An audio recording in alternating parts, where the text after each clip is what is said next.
টেলিযোগাযোগ খাতে তড়িঘড়ি করে নতুন অবকাঠামো ভাগাভাগি নীতিমালা ইনফ্রাস্ট্রাকচার শেয়ারিং গাইডলাইন চূড়ান্ত করতে যাচ্ছে বিটিআরসি। এতে অস্থিরতা সৃষ্টির আশঙ্কা করে বিশেষজ্ঞরা বলছেন, নতুন নীতিমালা নিয়ে ধোঁয়াশা রয়েছে। দেশের বাজারে প্রভাব ফেলার পাশাপাশি বিদেশি বিনিয়োগ নিরুৎসাহিত হতে পারে। এ বিষয়ে BTRC chairman major general Mohammad Emdadul বারীর সাথে যোগাযোগ করলেও কথা বলতে রাজি হননি। আরও জানাচ্ছেন এয়ার বাদল। টেলিযোগাযোগ খাতে নতুন অবকাঠামো ভাগাভাগির নীতিমালা ইনফ্রাস্ট্রাকচার শেয়ারিং গাইডলাইন অনুমোদন চূড়ান্ত পর্যায়ে রয়েছে। ২৯ ডিসেম্বর কমিশন সভায় এটি অনুমোদন চূড়ান্ত হতে পারে। এর আগে ১৮ ডিসেম্বর সাধারণের মতামতের জন্য বিটিআরসির ওয়েবসাইটে প্রকাশ করা হয় গাইডলাইনটি। আন্তর্জাতিক অপরাধ ট্রাইব্যুনালের প্রসিকিউটর এবং ব্র্যাক বিশ্ববিদ্যালয়ের স্কুল অব ল এর খণ্ডকালীন শিক্ষক মোহাম্মদ সাইমুম রেজা তালুকদার বলেন, ইনফ্রাস্ট্রাকচার শেয়ারিং গাইডলাইনে ধোঁয়াশা থাকায় বাজারে এক ধরনের অস্থিরতার আশঙ্কা রয়েছে। ইনফ্রাস্ট্রাকচার শেয়ারিং গাইডলাইন নামে একটি খসড়া প্রস্তাবিত হয়েছে, কিন্তু প্রশ্ন হচ্ছে যে কি ধরনের ইনফ্রাস্ট্রাকচার শেয়ারিং এখানে হচ্ছে। এটা কি আসলে আপনার ব্রডব্যান্ড কানেক্টিভিটি, নাকি এটা আসলে আমাদের যে ওয়াইফাই থ্রুতে ইন্টারনেট কানেক্টিভিটি, নাকি আরো অন্যান্য কিছু। কেন এই প্রশ্নটি এসেছে, ইতিমধ্যে কিন্তু আমাদের এনটিটিএন লাইসেন্স হোল্ডার কিন্তু বেশ কিছু আপনার প্রতিষ্ঠান আছে যারা সেবা দিচ্ছে, ফিক্সড ব্রডব্যান্ড সেবা দিচ্ছে বিভিন্ন বাসা বাড়িতে। তো তাদের কিন্তু একটি এনটিটিএন নীতিমালা আছে। তো এখন প্রশ্ন হচ্ছে, এই ইনফ্রাস্ট্রাকচার শেয়ারিং যে গাইডলাইন অথবা নীতিমালা যেটাই বলেন, সেটা কেন দরকার পড়লো? সেটা কি আসলে বিদ্যমান যে এনটিটিএন নীতিমালা সেটা কভার করছে না, নাকি আসলে সম্পূর্ণ নতুন প্রযুক্তির বিষয় এখানে উল্লেখ করা দরকার ছিল? সেটি স্পষ্ট নয়। বিষয় হচ্ছে যে বিদ্যমান যে এনটিটিএন গাইডলাইন যেটা আছে, সেটা কি একটু সংশোধন করে যে নতুন যে প্রযুক্তি অথবা ধরেন মার্কেটে যে নতুন প্লেয়ার, মনে করুন যে মোবাইল অপারেটর, তারাও যদি আপনার ফিক্সড ব্রডব্যান্ড সেবা দিতে চায়, সেই অংশটি কি আনা যেত কিনা, সেটাও একটু আলোচনার দাবি রাখে।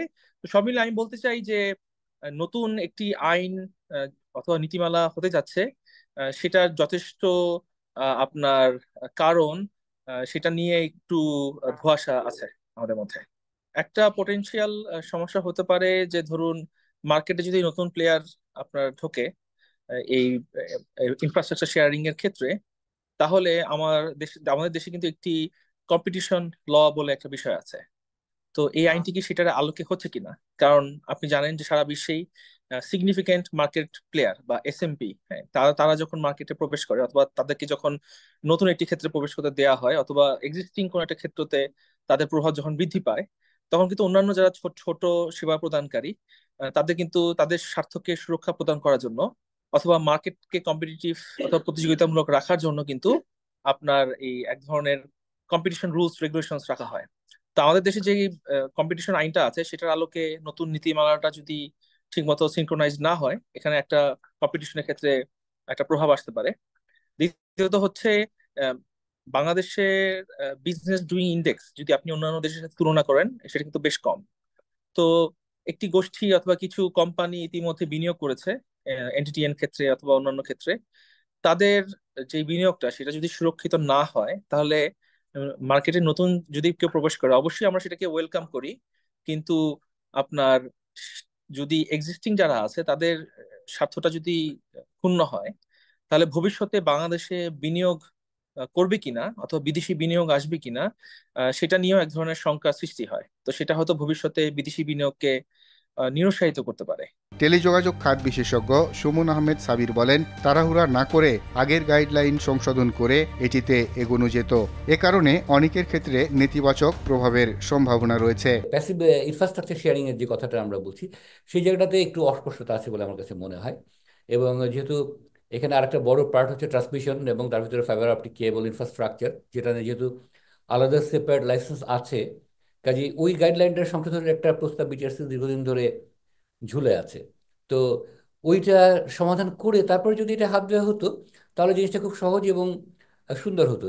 এখন যেটা হয়েছে, এটার ভিতরে কিছু অস্পষ্টতা রয়ে গেছে, যে আসলে এই জায়গায় একটা মার্কেট এনক্রোচমেন্টের একটা সুযোগ থেকে যায় এবং কারো কারো ক্ষেত্রে হয়তো ব্যবসায়িক ক্ষতির সম্ভাবনা আছে। এসব বিষয়ে BTRC chairman major general Mohammad Emdadul বারীর সাথে যোগাযোগ করলে তাকে পাওয়া যায়নি। phone you dialed is not answered for the moment. R Badal, RTV, Dhaka.